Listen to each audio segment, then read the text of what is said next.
Your board sees a problem. You draft a rule to fix it. You vote, you distribute it, you start enforcing it. Simple, right? Except Michigan courts have made something very clear. Boards can't just make any rule they want.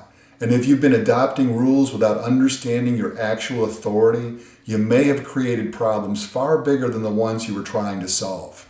Most boards operate under a simple assumption. We're the board. We can make rules about whatever we need to. That assumption is wrong. Michigan courts have been clear on this point.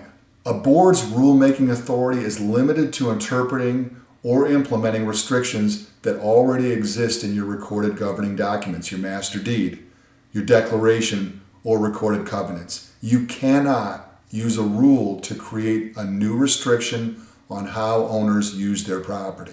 What does that mean practically? If your master deed doesn't address signs, you probably can't adopt a rule restricting them. If your declaration is silent on short-term rentals, you can't regulate them through a rule. If noise isn't mentioned in your recorded documents, a noise rule may not be enforceable. A rule that goes beyond what your governing documents authorize isn't just bad policy, it's legally unenforceable. And when residents challenge it, you don't just lose on that rule, you lose credibility. You've shown the community that your authority has limits you didn't even know about. Here's another misconception boards operate under. If a rule is reasonable, it must be valid. Sounds logical. It's also not how Michigan law works. A rule can be perfectly reasonable, sensible, well-intentioned, something any rational person would agree with, and still be unenforceable. Why?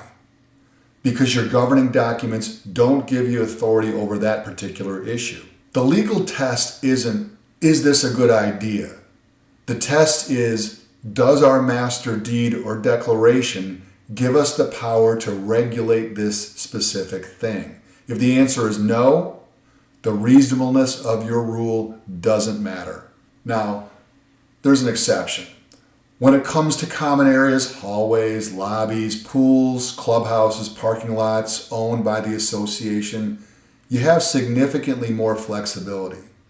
Courts recognize an implied power to adopt reasonable rules governing common property, but for anything that touches individual units or restricts how owners use their own property, you need a clear connection to your recorded documents. Let's say you've done everything right so far. Your rule interprets an existing restriction, it's reasonable. It's connected to your governing documents. You're still not done. Even a valid rule has to be adopted correctly, and most bylaws impose procedural requirements that boards routinely ignore. Many bylaws require that rules be distributed to owners before they take effect, often with a 30-day waiting period between distribution and enforcement. Some bylaws give owners the right to rescind rules by majority vote. Some require specific notice language or delivery methods. Boards regularly adopt rules in meetings without checking any of this. They vote, they announce, they start enforcing. Then a resident challenges the rule, not on substance but on procedure, and the board loses. Not because the rule was unreasonable, but because they didn't follow their own bylaws in adopting it. Procedural failures are the easiest way for a resident to win a challenge, and they're completely avoidable if you know to look. Rules are one of the most powerful tools a board has when they're valid. They let you respond quickly to issues and provide clarity to your community about what's expected.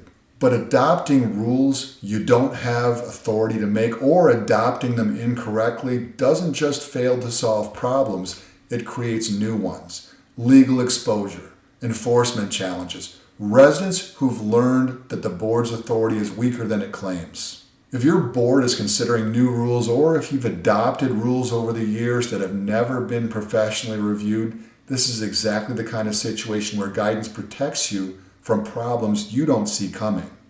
Because the worst time to discover your rule is unenforceable is when someone calls your bluff. At ManageMax, we know that effective community management is built on transparency and systematic excellence. We provide full-service HOA and condominium management across Southeast Michigan, handling everything from accurate financial reporting to proactive maintenance. Our goal is to reduce the burden on your board while protecting your property values. If you're looking for a partner who values accountability as much as you do, visit us at managemaxproperties.com. Let's build a stronger community together.